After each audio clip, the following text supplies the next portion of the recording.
ओम शांति। होली हंस में एक बार फिर से आपका स्वागत है। आज बाबा की अव्यक्त वाणी है 30/4/83 की, परम पूज्य बनने का आधार। तो आज बाबा बता रहे हैं कि परम पूज्य बनना है तो उसका आधार क्या है। तो सभी मधुबन महातीर्थ पर मेला मनाने के लिए चारों ओर से पहुंच गए हैं। इसी महान तीर्थ के मेले को यादगार के रूप में अभी भी तीर्थ स्थानों पर मेले लगाते रहते हैं। इसी समय का हर श्रेष्ठ, हर कर्म का यादगार चरित्र के रूप में, गीतों के रूप में अभी भी देख और सुन रहे हो ना। हर जगह भजन कीर्तन होता है, कहीं जागरण हो रहा है, तो किसकी महिमा गाई जा रही है? चैतन्य श्रेष्ठ आत्माएं अपना चित्र और चरित्र देख सुन रही हैं। जो आत्माएं स्वयं देवी देवता बनने वाली हैं, वो अपना चरित्र का गायन सुन रही हैं। ऐसे समय पर बुद्धि में क्या श्रेष्ठ संकल्प चलता है?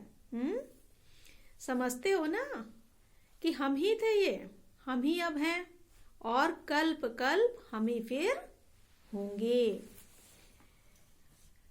ये फिर से की स्मृति और नॉलेज किसी भी आत्मा को, महान आत्मा को, धर्म आत्मा को व धर्म पिता को भी नहीं है। जो नॉलेज तुम बच्चों को, यानी हम बच्चों को है, ये फिर से।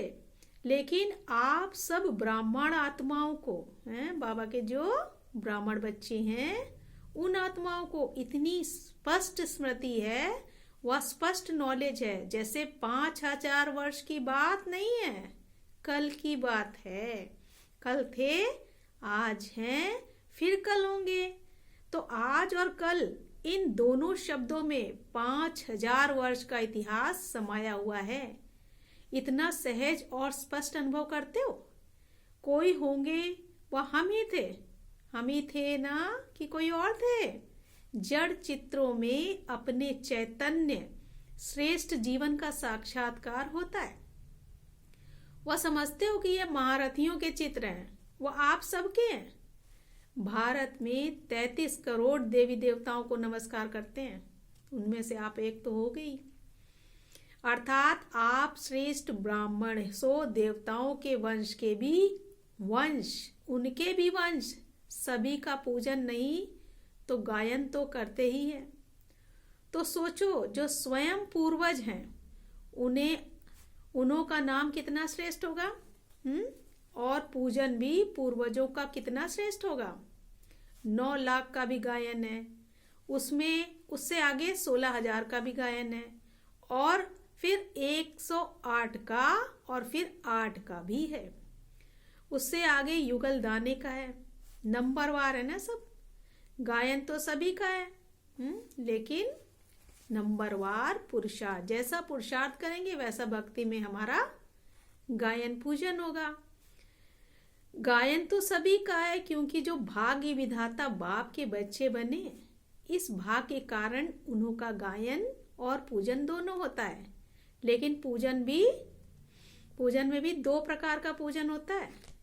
एक है प्रेम की विधि पूर्वक पूजन, और दूसरा है सिर्फ नियम पूर्वक पूजन। दोनों में अंतर है ना।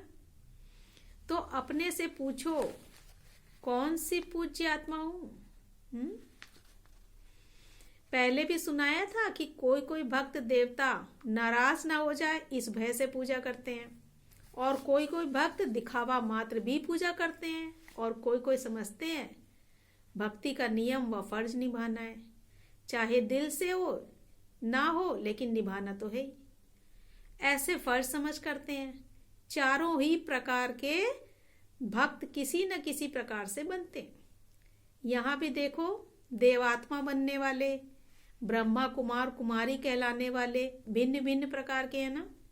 तो अब बाबा उन ब्रह्मा कुमारियों के बारे में कह रहे हैं जो ये देवी देवता बनेंगे। उनका पूजन गायन किसका कैसे होगा? नंबर 1, पूज्य सदा सहज स्नेह से और विधि पूर्वक याद और सेवा व योगी आत्मा, दिव्य गुण धारण करने वाली आत्मा बन चल रही हैं। 4 सब्जेक्ट विधि और सिद्धि प्राप्त किए हुए हैं। दूसरे नंबर के पूज्य विधि पूर्वक नहीं है, लेकिन नियम समझ करके करेंगे। 4 ही सब्जेक्ट पूरे, लेकिन विधि सिद्धि के प्राप्ति स्वरूप हो करके नहीं करेंगे, लेकिन नियम समझकर चलना ही है, करना ही है। इसी लक्ष्य से जितना कायदा उतना फायदा प्राप्त करते हुए आगे बढ़ रहे हैं। वह दिल का स्नेह स्वतः और सहज बनाता है, और नियम पूर्वक वालों को कभी सहज और कभी मुश्किल लगता है। कभी मेहनत करनी पड़ती है, कभी मोहब्बत की अनुभूति होती है। नंबर वार लवलीन रहते हैं, नंबर 1 लवलीन रहते हैं, नंबर 2 लव में रहते हैं, और नंबर 3 मेजोरिटी समय चारों ही सब्जेक्ट दिल से नहीं लेकिन दिखावा मात्र करते हैं। याद में भी बैठेंगे नामी ग्रामी बनने के भाव से, ऐसे दिखावा मात्र सेवा भी खूब करेंगे। जैसा समय वैसा अल्पकाल का रूप भी धारण कर लेंगे, लेकिन दिमाग तेज और दिल खाली।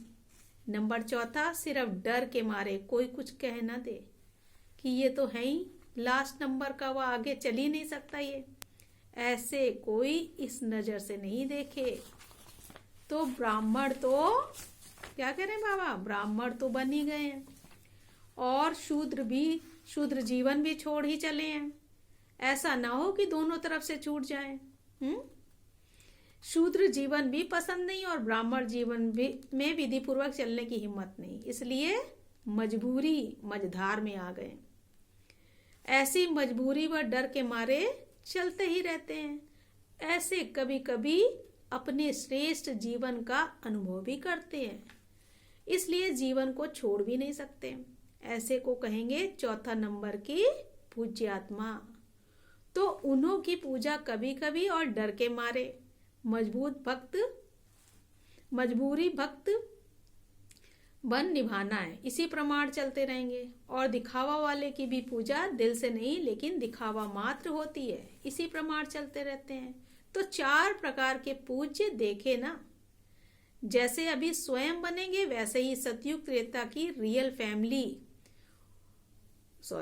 जैसे अभी स्वयं बनेंगे वैसे ही सतयुग त्रेता की रॉयल फैमिली व प्रजा उसी नंबर प्रमाण बनेगी, और द्वापर कलयुग में ऐसे ही भक्तमाला बनेगी। अभी अपने आप से पूछो कि मैं कौन सा, वह चारों ओर में कभी हाँ कभी कहाँ चक्र लगाते हो। फिर भी भाग्य विधाता के बच्चे बने तो पूज्य तो जरूर बनेंगे। नामी ग्रामी अर्थात श्रेष्ठ पूज्य 16,000 तक नंबरवार बन जाते हैं, बाकी 9 लाख लास्ट समय तक अर्थात कलयुग के पिछाड़ी के समय तक थोड़े बहुत पूज्य बन जाते हैं। तो समझा, गायन तो सबका होता है, लेकिन नंबरवार पुरुषार्थ अनुसार गायन का आधार है भाग्य विधाता बाप का बनना, और पूजन का आधार है चारों सब्जेक्ट में पवित्रता, स्वच्छता, सच्चाई, सफाई। ऐसे पर बाप दादा भी सदा स्नेह के फूलों से पूजन अर्थात श्रेष्ठ मानते हैं, परिवार भी श्रेष्ठ मानते हैं, और विश्व में वाह वाह के नगाड़े बजाय उनके मन से पूजा करेंगे। और भक्त तो अपना इष्ट समझ दिल में समाएंगे। तो ऐसे पूज्य बने हो। जब है ही परमात्मा परम पिता, सिर्फ पिता नहीं है लेकिन परम है, तो बनाएंगे भी परम ना। पूज्य बड़ी बात नहीं है, लेकिन परम पूज्य बनना है। बाप दादा भी बच्चों को देख हर्षित होते हैं। मधुबन में मेहनत को महसूस कर पहुंच जाते हैं। अभी तो रेस्ट हाउस में आ गए ना, तन मन दोनों के लिए रेस्ट है ना। रेस्ट माना सोना नहीं, सोना बनने की रेस्ट में आयो। पारसपुरी में आ गए हो ना, जहां संग ही परमात्माओं का है, वायुमंडल ही सोना बनाने वाला है, बातें ही दिन रात सोना बनाने की हैं। तो ऐसे माहौल में आ गए ना, तो ऐसे बच्चों को मुबारक हो, मुबारक हो, मुबारक हो। तो बाबा क्या कह रहे हैं कि जो बच्चे माउंट आबू पहुंच गए, वो कहाँ पहुंच गए? सोने की खान में पहुंच गए। कोयले से सोने की खान में पहुंच गए। इसलिए अब हमें कैसा बनना है, कौन सा पूज्य देवता बनना है, पूज्य बनना है कि परम पूज्य बनना है, इसको हमें डिसाइड करना होगा। अच्छा, ओम शांति।